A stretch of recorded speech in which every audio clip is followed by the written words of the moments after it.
ഭൂട്ടാൻ്റെ ഒരു മഹാ അത്ഭുതമാണ് ടൈഗേഴ്സ് നെസ്റ്റ്. ഭൂട്ടാനിലെ പാറോ എന്ന് പറയുന്ന സ്ഥലത്താണ് ഇത് സ്ഥിതി ചെയ്യുന്നത്. ഇത് ഒരു പ്രധാന ബുദ്ധമത തീർത്ഥാടന കേന്ദ്രമാണ്. ഗുരുപത്മസംഭവ കടുവയുടെ പുറത്ത് കയറിയിരുന്ന് ഇവിടെ വന്ന് ധ്യാനമിരുന്നു എന്നുള്ളതാണ് ഐതിഹ്യം. അത്ര എളുപ്പമൊന്നുമല്ല കേട്ടോ ഈ ട്രക്കിങ്.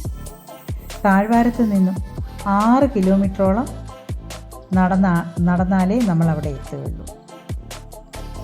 മനസ്സും ശരീരവും ഒരുപോലെ ഉറപ്പുള്ളതാണെങ്കിലേ നമുക്ക് ഈ യാത്ര സാധ്യമാവുകയുള്ളൂ. ഞങ്ങളിൽ കുറച്ച് പേർ നല്ല നിശ്ചയദാർഢ്യത്തോടു കൂടി കയറാൻ തന്നെ തീരുമാനിച്ചു.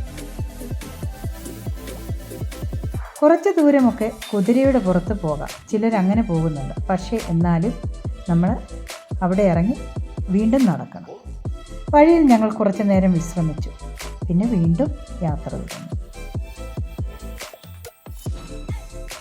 ഞങ്ങൾക്കൊരു സ്റ്റിക്ക് തരും അവിടുന്ന്, ഒരു വടി. അതിൻ്റെ സഹായത്തോടു കൂടി നമുക്ക് നടക്കാം. നിരപ്പായ സ്ഥലമൊന്നും അല്ലല്ലോ, വേരുകളും കല്ലുകളും എല്ലാം ഇതിൻ്റെ ഇടയിലുണ്ട്. അങ്ങനെ നമ്മൾ ഒരു കാഫറ്റേറിയയിൽ ചെല്ലും. അവിടെ നമുക്ക് കുറച്ച് നേരമൊക്കെ വിശ്രമിക്കാം. ലഘുഭക്ഷണങ്ങളൊക്കെ അവിടെ കിട്ടും. അവിടെ നിന്ന് നോക്കിയാൽ നമുക്ക് ടൈഗേഴ്സ് നെസ്റ്റ് കാണാം. കണ്ടോ, എന്ത് മനോഹരമാണ് ഈ പ്രകൃതി. ഭൂട്ടാനികൾ പൊതുവെ പ്രകൃതി സ്നേഹികളാണ്. വളരെ വൃത്തിയും വെടുപ്പോടും കൂടിയാണ് അവർ പരിസരങ്ങളെല്ലാം സൂക്ഷിക്കുന്നത്. ഇവിടെ മാത്രമല്ല, ഭൂട്ടാനിലെവിടെയും. അങ്ങനെ അവിടെ കുറേ നേരം ചെലവഴിച്ചതിന് ശേഷം ഞങ്ങൾ വീണ്ടും യാത്ര തുടങ്ങി. പാറക്കെട്ടുകളും ഒക്കെ നിറഞ്ഞ വഴികൾ, അതിലേറെ മനോഹരമായ പ്രകൃതി, കൂടാതെ തണുപ്പും, ഇതെല്ലാം നമ്മളെ ഒരുപാട് സന്തോഷിപ്പിക്കുന്നു. പിന്നെ നമ്മൾ പോകുന്ന വഴി വീതി കുറഞ്ഞ സ്റ്റെപ്പുകളുണ്ട്. അവിടെ നിന്ന് താഴോട്ട് നോക്കി അഗാധമായ ഗർത്തങ്ങളാണ് കേട്ടോ.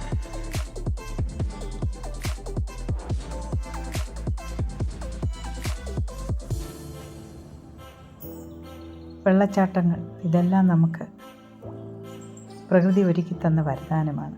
അങ്ങനെ നമ്മൾ അവിടെ എത്തി. അകത്ത് ഫോട്ടോഗ്രാഫി അനുവദിക്കാത്തത് കാരണം ഞങ്ങൾക്കൊന്നും ഷൂട്ട് ചെയ്യാൻ സാധിച്ചില്ല.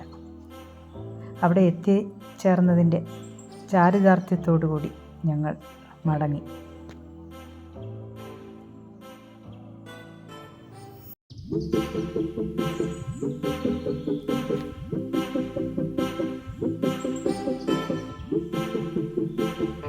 എല്ലാവർക്കും വളരെ സന്തോഷകരമായ ഒരു യാത്രയായിരുന്നു.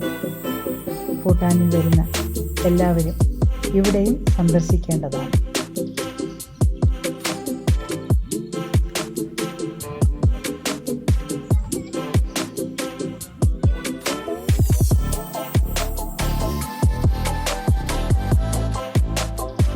അങ്ങനെ ഞങ്ങൾ താഴ്വാരത്ത് മടങ്ങി.